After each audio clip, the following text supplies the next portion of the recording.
today we're going to be talking about Epic Universe again because that's what everybody's talking about. And obviously we chatted a lot about Epic Universe last week, but there's been a lot of news, in fact, just in the past week alone.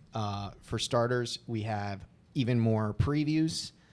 We've had team member previews where they're bringing their family and their friends have just started.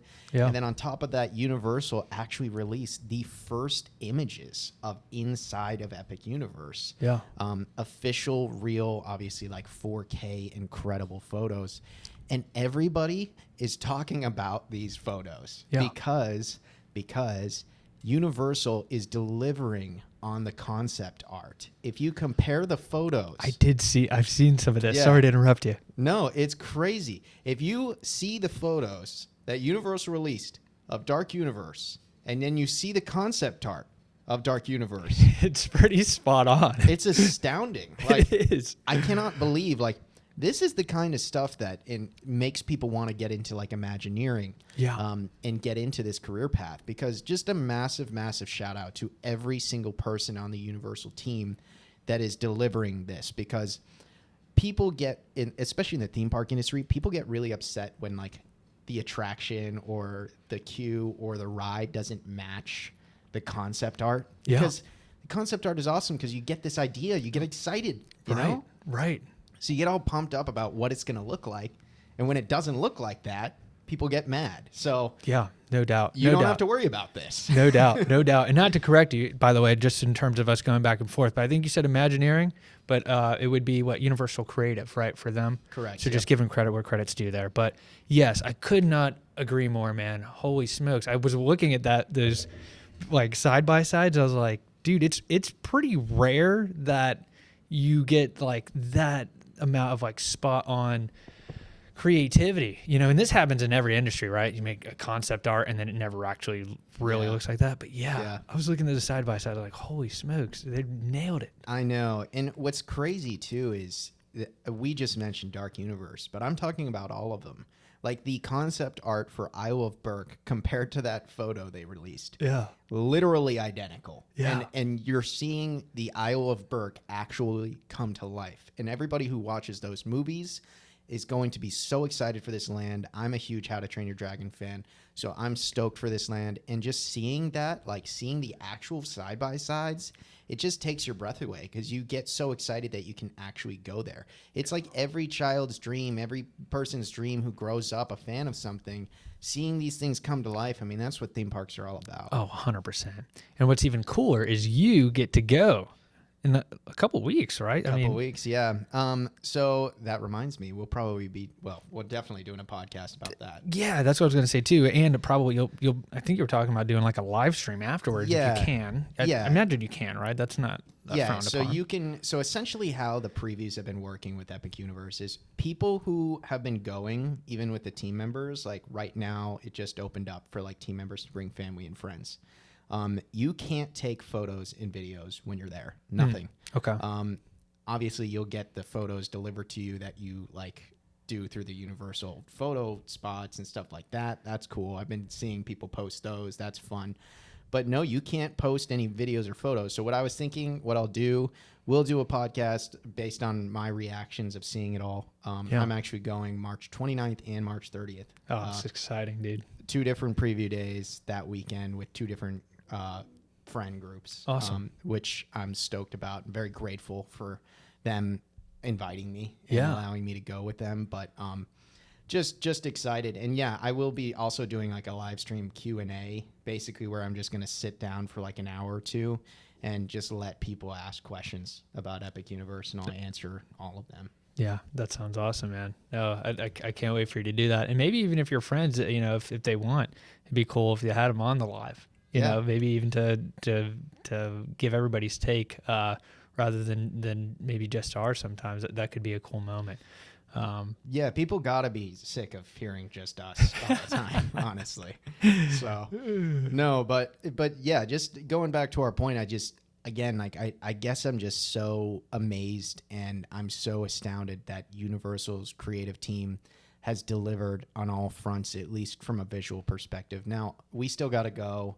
And obviously there's going to be, you know, mixed reviews and mixed emotions. Not everything's going to be perfect. Exactly. Yeah. No theme park on planet Earth is perfect everywhere, except for maybe Tokyo Disney Sea. I want to go there someday. Yeah. But just in general, it's still so cool to see this concept art next to the photos and be like, wow, they really did it. Like they really are delivering and giving us just some of the coolest views, some of the best looking queues, some of the best looking theme park lands. Super Nintendo World looks amazing. Isle of Berk looks amazing. And then the Ministry of Magic. Man, that photo they released in the Ministry of Magic, identical to the concept art. And it looks spectacular. It looks like we're literally walking into classic France. Yeah. I mean, it's insane. We're going to walk into 1920s France, Paris, basically. And how cool is that? So I've actually spoken to a few people now who've been to Epic Universe who told me that the Ministry of Magic is essentially like France and Epcot on steroids. Wow. Essentially. And obviously, I personally love the countries in Epcot. They're all so well done. So that was very cool to hear. And apparently the food is amazing there. But everybody who's been to Ministry of Magic has been saying they delivered on all fronts. It is an epic, third land. Wow. Third wizarding world. Yeah, no doubt. And I was just going to say, and speaking of looking forward to seeing things, not to derail us too much, but it is a pod, so we get to speak a little freely here. But as you're talking about this is what Brian does, by the way. He just derails us. And hopefully, hopefully that's what makes us a true. This is not a newscast, by the way, people. We don't just read from a script, right? No scripting. But no. Speaking of things we're looking forward to, we were invited to Stella Nova, so hopefully by the time this pod is out, which it should be, posted before we actually go there. So how cool is that, though, by the way, for us to have been invited? Yeah, huge shout out to Universal. They invited Explore Orlando to get a tour of Stella Nova, a very detailed tour. We're going to see the entire resort property. We'll see the rooms. We'll see the pools. We'll see all the amenities. And obviously, Stella Nova has been open since January, so it's not like it's like opening day. But still, for them to invite us and get this opportunity, this is really the first invite and opportunity from Universal or Disney for us. So big deal. And we're stoked. In fact, we'll probably do a podcast where we just talk about our thoughts on the whole resort and why people should want to stay. Yeah, no doubt. And we'll make some other videos too. There's some stuff we haven't got to tap into yet. I know. Even like we talked about, I'll certainly be bringing my camera and we'll make a cool vlog. That's something we're going to start touching, I don't want to be touch and go with it, but we're going to try to do as much as we can with the resources we have. We are only two. There's only two people. So yes. We wish we could duplicate ourselves all the time, but no doubt. No, it's very exciting. We're stoked to see that resort, and then of course we're right around the corner from Terra Luna, which is the sister property right next to Stella Nova. Yeah. That will be opening up to all guests here by the end of the month. So we have that coming soon. And then we have, of course, Helios Grand Hotel, which will be opening the day that Epic Universe opens. So just a lot to be excited about if you're a Universal fan or a theme park fan in general. And by the way, it always makes me mad when people are like, oh, my God, this is ridiculous. Like, Universal is kicking Disney out of the water and Disney can't compete. Like, guys, can we just enjoy something? Like, it doesn't always have to be a Disney versus Universal debate. Yeah. And Disney, by the way, if Epic Universe is amazing, this is a very good thing for Disney. That means Disney's going to respond with more amazing things. For sure. And then who gets blessed by it all? We, the fans. Yes. We get to enjoy all this amazing stuff all the time. So if they're fighting amongst each other, we should do nothing but celebrate it. Should be like, That's woo! True. That's true. Very good. Continue the theme park war. That's a good point. We get new attractions and new rides and new lands. Like, oh no. That's a good take. I couldn't agree more. I don't know. I've always even our, posts about Epic Universe that we post on TikTok, half the comments now are like, Disney can't compete. Yeah. And again, first of all, appreciate the comments regardless, but just remember that it's a good thing if Epic Universe is awesome, because then Disney will respond with their own awesome thing. Yeah. And multiple things, which they have multiple new lands and cruise ships and all the stuff that Disney's been working on, expansions in Disneyland, expansions in Walt Disney World,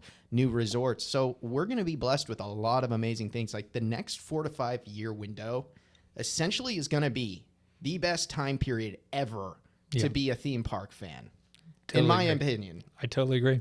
So we're at the precipice of Epic Universe opening. We got new resorts opening at Universal. We got new resorts, new lands, new cruise ships, new everything coming from Disney, all within the next 4 to 5 years. Plus, we got all the stuff we've gotten in the last 5 years from Disney.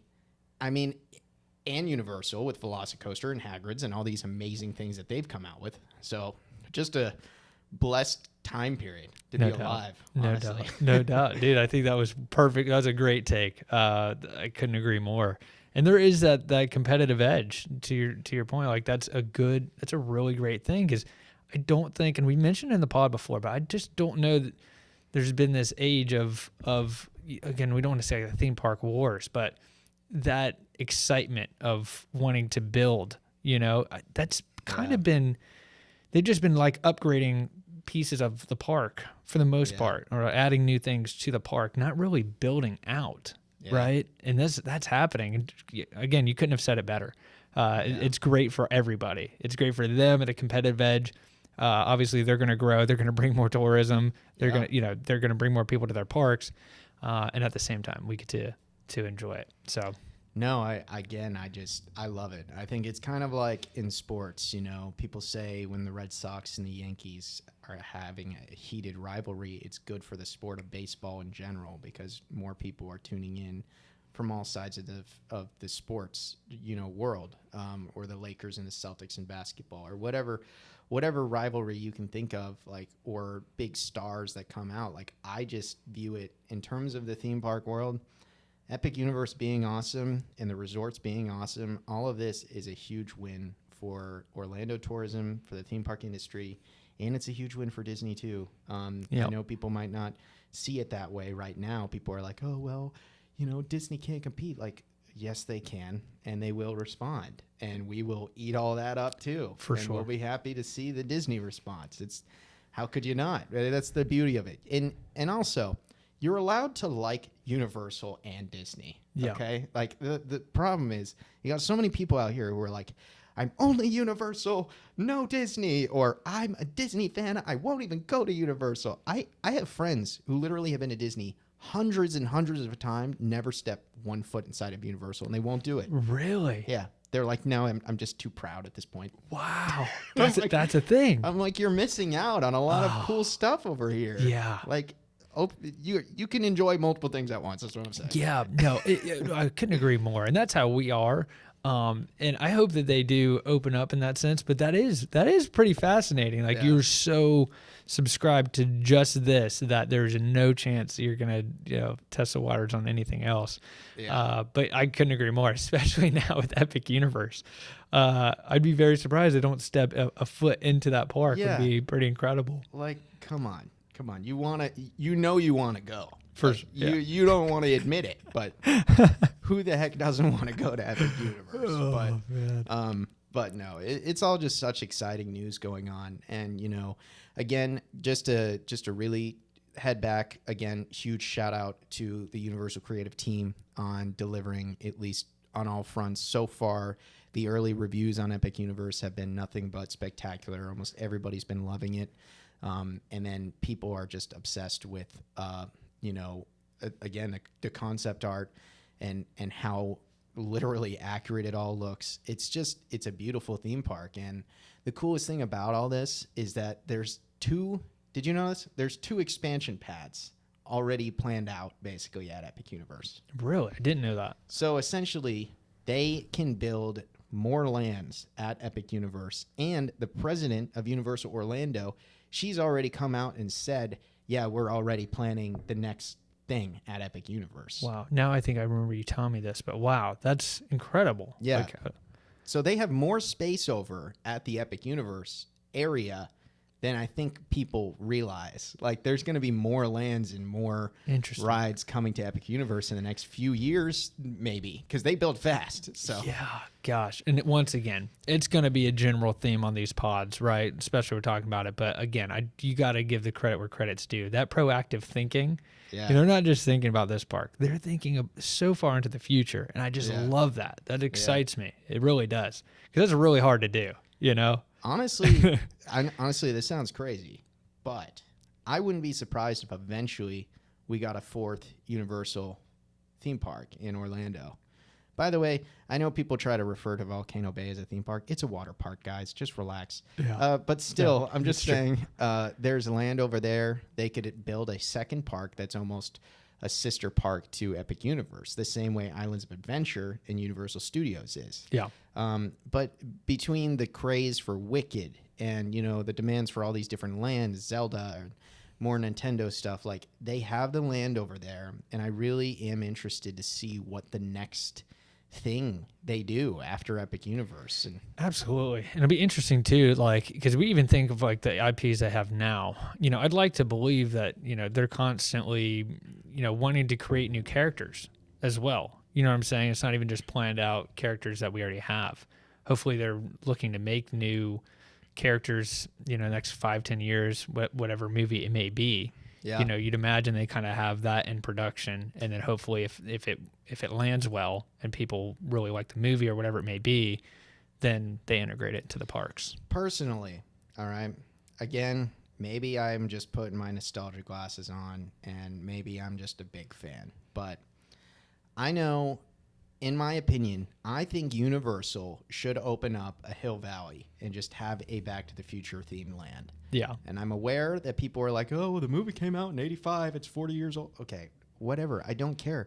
There are certain movies that stand the timeless. You know, timeless. They're timeless. Exactly. And Back to the Future is timeless. It's literally an iconic film. It's an iconic franchise. It's like, you know, so many parents out there still every single year show their kids Back to the Future. And I rewatched it a few weeks ago and thought it was, you know, still incredibly holds up and just such an iconic film. And I just think bringing an entire land to Back to the Future, people are like, oh, well, the movies aren't relevant anymore.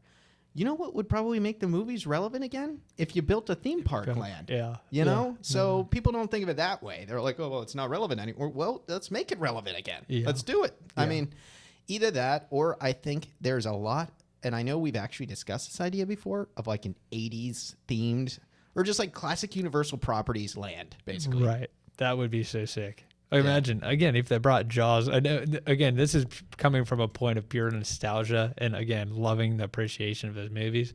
Yeah. But how cool would that be? Yeah. I mean, it would be awesome to have a Jaws again. And even when that one, obviously, what we have now with Harry Potter is incredible. Yeah. But even when that one went away, I actually still enjoyed getting on that ride. And I remember you telling me you hadn't had I don't think you had a chance to ride it.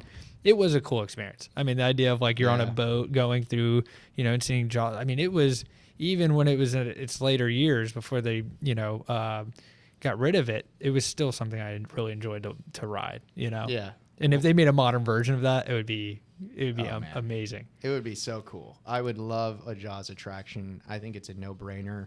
And I actually have this little pitch, if Universal's listening, for Toon Lagoon. For a retheme for Toon Lagoon. I think you could retheme that entire area to Madagascar. The actual films, first of all, are still hold up. They're very relevant, and they were massively successful at the box office. But the reason this really ties in is a theme park is called Islands of Adventure. Madagascar is an island, literally of adventure. Yeah. I mean, we couldn't be more literal. couldn't be more on theme. But also, you got a few water rides back there. You know, I love myself some Popeyes.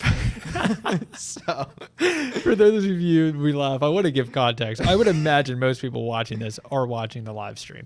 But for those of you that aren't, and if you land on this somehow and not watch the live stream, Jared does a very entertaining piece of the live stream where we go over to Popeyes, and there's a boat in the back of that area, or that I don't want to call it a land. Yeah, it's called the Olive.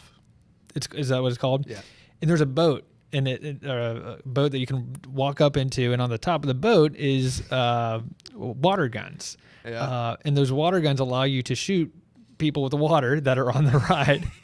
And there's something so incredibly entertaining about watching that happen in real time, because people are already soaked, but like additionally getting sprayed by water on somebody, and you know it's not just like random act, like it's actually somebody doing it, is just hilarious.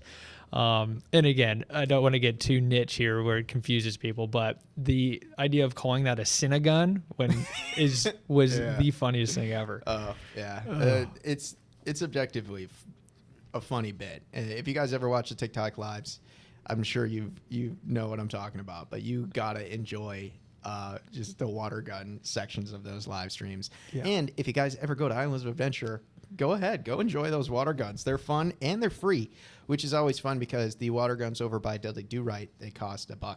Oh, really? Every time to use them. Huh. But the ones over by Popeyes are free. So obviously I'm going to use them every day because they're free. It's free entertainment. Yeah. But regardless, we covered quite a few things here in today's podcast.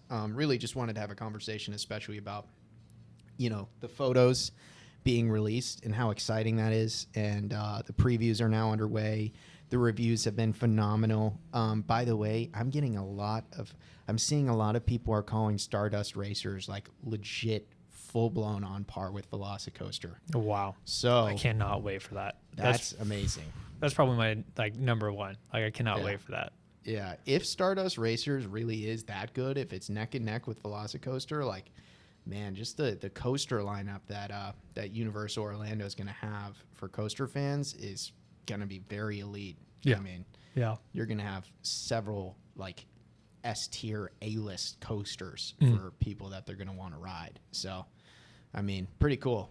No doubt. I can't wait, man. I can't wait. And again, I'm just excited for you to be able to go over there and check it out. And I can't wait to hear your report and your thoughts on the park actually having, had boots on the ground. That's going to be very much fun content to watch in terms of the live. And again, we'll make a podcast that will be, I imagine, extremely engaging and definitely from my point of view, because I'll have a bunch of questions, and it'll be cool to know that even all these ideas, all the art, and even all the real photos that we've seen now, but nothing's going to beat you actually being there, right? Oh, yeah. And honestly, I will say this.